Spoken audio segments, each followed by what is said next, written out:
The French Dispatch is the most Wes Anderson movie that Wes Anderson has ever made. Now, with that being said, way more often than not, I do love Wes Anderson's movies. Sure, there's a sameness in a lot of aspects to them, and I won't go so far as to say I get excited when one comes out, since I pretty much know what I'm gonna get out of it from the trailers. But by the time I'm finished watching them, many do turn out to be some of my favorite movies of those years. There's ones like Rushmore or The Royal Tenenbaums that I can just put on TV and enjoy anytime.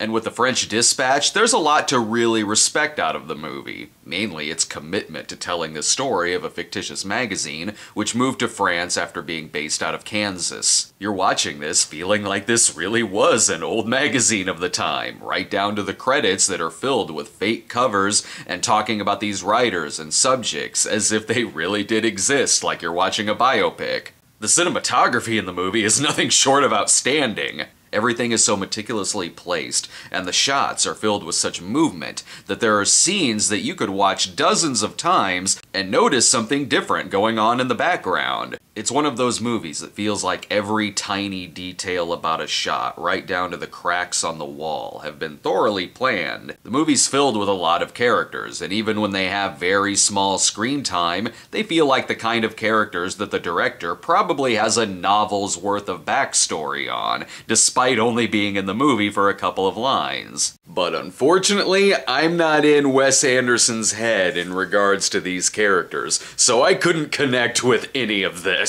The movie is mainly 3 stories from this magazine, and really the only one I thought was okay was the first one with Benicio del Toro as an imprisoned artist. This one felt the most focused. The comedic timing of del Toro and Adrien Brody is very funny, and I got a couple of laugh-out-loud moments in it. The others aren't quite so focused. And the stories themselves feel like they could be even shorter than they are, but they keep diverting into several other characters. Sure, you have your stereotypical Wes Anderson character that's always dry in the face of some absurdity going on, but in his best movies, not every character is like this. But this is one where, yeah, pretty much all of the characters talk the same. If you don't like Wes Anderson, this is not going to be the one to win you over. The movie tells me that Bill Murray's character is important, but he's given such little screen time that it's like if Charles Foster Kane was only in the opening newsreel footage,